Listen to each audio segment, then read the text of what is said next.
Assalamualaikum warahmatullahi wabarakatuh. Ya, sahabat FB Febri Bobo. Kali ini tema kita adalah cerita menegangkan. Nah, di depan kita ini udah hadir seorang ustadz, namanya Ustadz Elang. Apa kabar Ustadz Elang? Alhamdulillah baik. Ya, Ustadz Elang sekarang kegiatannya apa nih? Biasa, wirausaha. Wirausaha ya. Kayak Ustadz Elang katanya punya cerita yang menegangkan nih. Jadi seperti apa ceritanya? Ya, kita langsung saja ke Ustadz Elang. Silakan, Tat.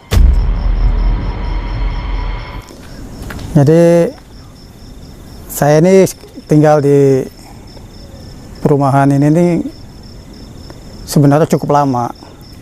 Jadi bukan orang baru. Jadi di rumah ini saya tinggali cukup lama. Makanya kejadian penampakan yang saya lihat itu kok rada aneh gitu ya, karena sudah tinggal cukup lama. Tiba-tiba kejadian, harusnya kan kita orang baru langsung diliatin gitu, tapi nyatanya kita tinggal lama nggak terjadi apa-apa. Jadi kebetulan saya juga hobi suka ngoprek kan ya, suka bikin pagar, suka bikin kanopi. Nah, saat itu saya butuh lahan besar buat bikin kanopi. Nih, kebetulan di depan saya ini ada rumah dulu, lahan kosong, lahan rumahnya rumahnya sudah rubuh gitu. Nah, saya pakai kerja lah di rumah ini. Nah, waktu itu kebetulan ada teman datang, bantu kerja. Terus dia ngasih tahu, "Kang, ini rumah ada isinya loh," katanya. "Oh, masa sih ah?" Ya, tapi saya pikir karena memang semua rumah ada isinya gitu ya, jadi saya nggak begitu ambil pusing. Lagi juga saya kan nggak ngeganggu. Nah, udah singkat cerita itu saya nggak pernah saya hiraukan gitu. Lagi juga pula saya permisi gitu di sana kan. Nah, sampai tetangga rumah saya nih, sebelah rumah, itu renovasi. Ketika renovasi itu material bangunannya itu dipindahkan ke rumah kosong ini.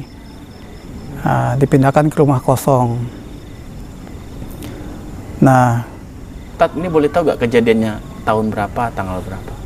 Tahunnya mungkin sekitar 7-8 tahun yang lalu kali ya. Sekitar 2015 ya? Iya. 2000. Itu 7-8 tahun yang lalu. 2014 ya, Tat ya? Oh, kejadian 2014 ya? Oke. Nah, itu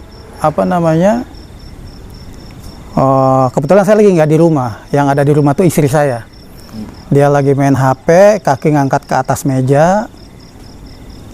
Tiba-tiba ada suara ketawa di belakang. Suara, tahulah ya, suara perempuan itu ya. Suaranya tuh bikin, ya, istri saya sebenarnya bukan orang yang penakut gitu. Tapi dengar suara begitu merinding juga kan. Tapi dia nggak berani ngapa-ngapain, dia diem aja gitu. Karena takut-takut dia ada di belakang gitu. Dia diem. Terus nggak lama saya datang. Dia udah langsung bilang, ayah, sini ya, katanya. Ada yang ketawa di belakang, katanya gitu. Bilang, masa sih ah? Dia bilang, saya nggak, ya kurang percaya gitu, karena saya kan sudah tinggal lama di sini gitu. Jadi nggak pernah ada apa-apa. Dia bilang, bener katanya. Itu ada yang ketawa. Kunti katanya gitu. Nah, terus pikiran saya nggak lain tuh di halaman belakang. Kalau gitu, halaman belakang tuh ada tempat jemuran, ada gudang. Nah, gudang itu karena tempat saya simpen perkakas, jadi saya sering masuk ke sana. Bukan tempat yang jarang saya datangi, tempat itu sering saya datangi. Nah, pas saya buka gudangnya itu, tiba-tiba langsung bung gitu, merinding gitu kan. Wah, ini nggak seperti biasanya gitu. Saya baru merasakan ini ada sesuatu. Akhirnya saya bilang sama saya bicara aja di situ sendiri. Mbak, silakan kamu tinggal di sini, saya bilang gitu. Silakan kamu tinggal di sini, kita sama-sama bagi tempat. Tapi saya nggak pengen ada suara, saya nggak pengen ada wujud. Nah, kalau sampai ada suara, ada wujud, kamu pasti saya usir. Nah, udah, saya selepas itu saya udah ngomong begitu, udah saya nggak ambil pusing, saya balik lagi gitu kan. Sampai sehari, 2 hari, seminggu, 2 minggu, ya kurang lebih 3 mingguan lah.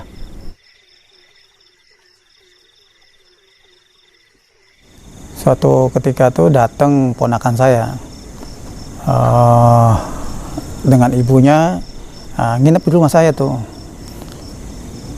Kita ya biasalah ngobrol-ngobrol, terus sampai jam 11 malam tuh kita istirahat. Nah, saya tidur di kamar sebelah. Jadi adik saya tidur di kamar belakang sama anaknya. Jam 2 malam, ini anak ini katanya bangun. Nah, anak ini bangun di depan kamar itu kan tempat istri saya biasa duduk main HP itu, ada bangku putar gitu. Bangku putar. Ketika jam 2 bangun tuh dia mau pipis gitu, mau buang air, di depan bangku itu dia mau pipis, tiba-tiba muncul itu perempuan berambut panjang pakai baju putih duduk di bangku itu, madep ke belakang, mukanya memang nggak kelihatan. Siapa tadi yang muncul? Nah, si mbaknya itu jadi si Mbak Kunnya itu muncul di di bangku yang biasa didudukin istri saya gitu. Duduk di situ. Saking takutnya itu ponakan saya tuh kaget gitu kan, langsung lari, langsung telungkup gitu, sampai ngompol di kasurnya tuh, ngompol di kasurnya. Nah, ibunya juga saking capeknya gitu nggak bangun itu ibunya. Bangun-bangun pas subuh gitu. Pas subuh kok basah kasur gitu. David, kamu ngompol katanya gitu.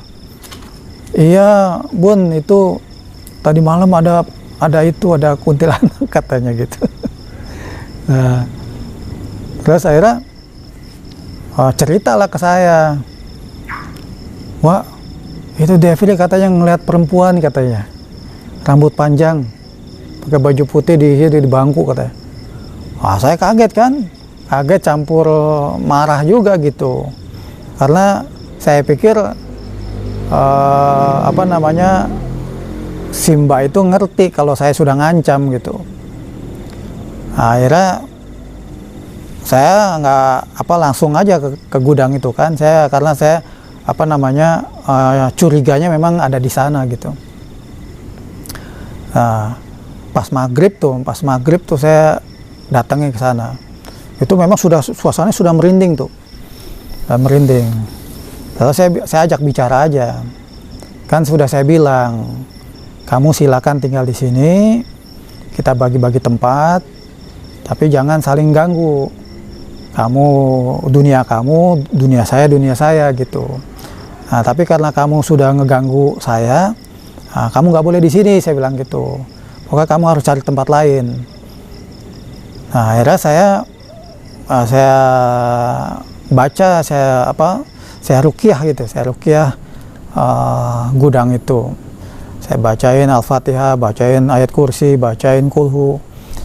Nah, sampai hari pertama saya pas masuk gudang tuh masih berasa ada sesuatu di gudang itu. Hari kedua sampai hari kelima tuh saya masuk tuh sudah mulai hilang rasa-rasanya gitu. Akhirnya sampai besoknya sampai hari ke-6 lah. Hari ke-6 tuh saya masih saya baca doa di sana. Terus saya sambil minta pertolongan Allah gitu. Terus saya bilang, silakan kamu cari tempat, jangan di sini lagi. Saya nggak suka kalau misalkan ada suara, ada penampakan di tempat ini, saya bilang gitu. Akhirnya lama-lama itu hari ke-6 tuh sudah terasa beda, sudah terasa bersih gitu ya, sudah terasa bersih, nggak ada apa-apa lagi. Ya alhamdulillah sampai sekarang tuh rumah saya ini setelah kejadian itu ya nggak ada apa-apa. Nah padahal sebelumnya tuh ketika istri saya tuh bilang katanya ada yang ketawa gitu, tiap hari tuh tiap malam tuh rasanya seperti ada yang nemenin gitu, seperti ada yang nemenin kita gitu. Nah sekarang tuh ketika kalau malam tuh saya sendirian gitu ya, bolak-balik ke belakang gitu, ya alhamdulillah nggak ada apa-apa gitu, rasanya tenang aja, nggak terasa mencekam, nggak terasa tegang gitu, nggak terasa merinding gitu. Ya alhamdulillah sampai sekarang tuh aman-aman aja. Itulah mungkin kisah singkat ya tentang penampakan wujud yang ada di rumah saya. Oke, tapi Ustadz sendiri pernah ketemu langsung nggak untuk itunya sama si? Kalau saya ketemu langsung nggak pernah, tapi saya dengar beberapa tetangga tuh memang banyak cerita-cerita ketika rumah ini perumahan ini masih sepi gitu ya, masih sepi, itu banyak yang cerita suka melihat ini, suka melihat itu gitu. Nah tapi ya akhirnya saya ngerasain sendiri tuh, rumah saya ada penghuni seperti itu. Mungkin bukan penghuni asli rumah saya ya, mungkin penghuni dari sebelah rumah yang waktu itu mungkin rumahnya merasa terganggu, diisi sama material gitu. Tapi sekarang rumah udah nyaman kembali ya, Tat? Alhamdulillah, udah rumah ada sekarang aura negatif lagi ya? Alhamdulillah sekarang rumah auranya bersih gitu ya. Kalau bangun tengah malam gitu, kita mau sholat gitu, nggak ada terasa yang ngikutin, yang nemenin gitu, nggak ada. Alhamdulillah bersih-bersih aja. Iya, Tat. Untuk ada pesan nggak, Tat, untuk pemirsa di rumah, mana tahu ada mengalami kejadian, langkah apa sih yang harus dilakukan? Ya ini sih berdasarkan pengalaman saya aja gitu ya. Jadi kalau ketika kita merasakan ada sesuatu atau gangguan di rumah, kita ajak bicara aja. Kita ajak bicara. Misalkan seperti tadi saya ajak bicara, kamu silakan tinggal di sini, kita bagi-bagi tempat. Jangan ada suara, jangan ada wujud yang ditampakkan gitu. Ya kita sama-sama tinggal di bumi Allah gitu. Jadi kita sama-sama berbagi. Saya rasa sih itu yang pertama itu. Tapi kalau misalkan ternyata mereka berbohong gitu, mengingkari janji gitu ya, mengingkari dia nggak sesuai dengan apa yang kita mau gitu, masih mengganggu gitu ya, kita kita minta pertolongan Allah aja supaya dibersihkan rumah kita dari aura-aura yang negatif gitu ya, supaya rumah kita bersih, kita bisa nyaman tinggal di situ. Itu mungkin pesannya. Oke Ustadz, luar biasa sekali cerita malam ini, cukup menegangkan. Jadi sahabat FB, demikian cerita dari Ustadz kita, Ustadz Elang. Semoga diambil pelajaran bila mana menemukan hal-hal seperti itu di rumah, seperti cerita beliau ini, bisa ngomong baik-baik dan berdoa kepada Allah untuk diselamatkan penghuni rumah biar bikin nyaman juga. Oke, terima kasih. Terima kasih sudah menonton. Kita ketemu lagi lain waktu. Makasih Ustadz. Assalamualaikum warahmatullahi wabarakatuh. Waalaikumsalam warahmatullahi wabarakatuh.